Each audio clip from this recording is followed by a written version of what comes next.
quisieran hacer suyas estas interrogantes, como con la autora y con la audiencia. Tales preguntas son producto de la lectura del libro por alguien formado fundamentalmente en el área de la teoría política, concretamente en el área de la teoría del Estado, pero fundamentalmente por una lectora venezolana que vivió esos años con un uso razonable de sus facultades y que se acercó al libro y recibió el impacto de que le contaran aquella historia de otra manera, poco ortodoxa y políticamente incorrectísima. De manera que arranco con mi elenco de preguntas para los panelistas que pudieran sentirse interpelados, para Mirta como autora, para la audiencia, y deseosa de obtener respuesta para algunas de ellas. Quisiera preguntarle a la autora si en sus giras de discusión sobre este tema y en general en el debate que se ha abierto desde la publicación del libro, ha percibido si se ha trascendido el debate sobre esos temas, sobre esos años, sobre esos personajes, y se ha comenzado a colocar los acontecimientos en perspectiva y a derivar lecciones, digámoslo así, más abarcantes. Me refiero a si trascendiendo los hechos narrados y la época estudiada, ha notado si tenemos ganas de mirar desprejuiciada, ponderadamente, con el rigor histórico suficiente, lo que nosotros mismos produjimos como sociedad. Si tenemos ganas de preguntarnos si hemos aprendido algo en términos de lo peligrosos que son los atajos, todos los atajos, para la vida democrática. Si nos comienzan a quedar claros los efectos que produce utilizar el andamiaje del Estado de Derecho para desmontar el Estado de Derecho, por criticable que éste sea. En este sentido, le preguntaría, ¿cómo ha percibido esto en la gente? Quisiera preguntar en general, pero también aprovechando la mirada avesada de un historiador como el profesor Elías Pino, si nos estamos atreviendo a volver la vista atrás y a repensar con algo de responsabilidad nuestro pasado reciente. Si esta necesidad de revisión que uno podría al menos hipotetizar, dado el éxito del libro, no medido en términos de ejemplares vendidos, sino de ejemplares leídos por esa gente que acude a debatir, si esa necesidad de revisión del pasado, repito, se está volviendo social y políticamente razonable, en términos de la categoría razonabilidad social y política de las ideas políticas que tanto emplea el profesor Diego Bautista Urbanes, por ejemplo. Porque no es baladí preguntarse qué está pasando en la sociedad venezolana para que este libro genere tales niveles de discusión. ¿Qué se está moviendo en los grupos sociales y políticos para que esta discusión ya no solo parezca políticamente razonable, sino impostergable?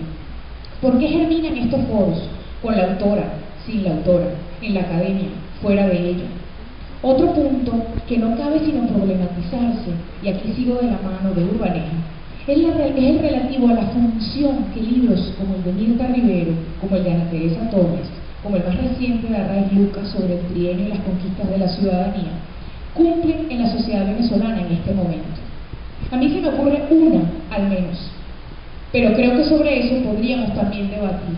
y es la de comenzar a abandonar la periodización oficial de la historia venezolana con la que nos hemos manejado, queriéndolo o no, en estos últimos 12 años, que coloca nuestros ensayos de vida republicana, desde la muerte de Bolívar para acá, en una especie de paréntesis oscuro de traición al pensamiento de Bolívar, y del cual este proceso revolucionario constituiría su verdadera continuación.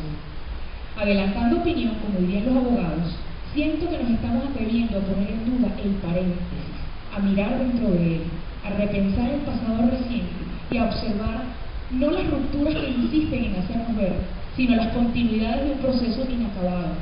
imperfecto, de ensayos y de muchos errores de construcción republicana, de construcción de civilidad, de construcción de instituciones.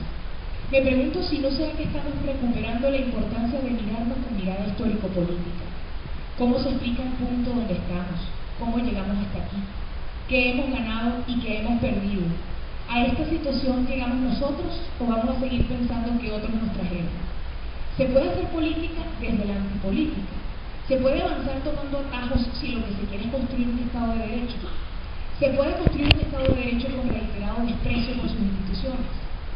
¿Puede ser tan precaria nuestra cultura política e institucional como para que realicemos el rizo de usar las instituciones existentes, por débiles que ellas fueran, precisamente para aniquilarlas? Verbigracia, enjuiciar a un presidente en ejercicio poniendo en marcha todo el aparato de los poderes públicos sobre la base de motivos y ambiciones personales, sin motivaciones efectivamente apegadas a derecho, como demuestra la autora del libro. Y por último, quisiera consultarle al profesor Javier Conde, quien político del libro en la tarde de hoy, si no podría afirmarse, al menos como hipótesis inicial, que este libro contribuye a interpelarnos acerca de nuestra condición republicana, a medir la temperatura de nuestra civilidad y la robustez de nuestras instituciones, a indagar acerca de si nos creemos realmente el cuento de la superioridad moral, jurídica y política de la democracia, del gobierno de las leyes sobre el gobierno de los hombres, a indagar acerca de si asumimos a la democracia como un juego donde hay reglas que están hechas para obedecerlas y no para torcerlas, donde hay un tablero que está hecho para actuar sobre él conforme a esas reglas y no para patearlo cuando el resultado es adverso, donde el derecho no es adjetivo, sino parte del sustantivo Estado de Derecho, y donde hay adversarios con los cuales habérselas y no enemigos a los cuales hundir, porque el naufragio del barco siempre es colectivo. Dejo entonces en el uso de la palabra al profesor Elías Pino.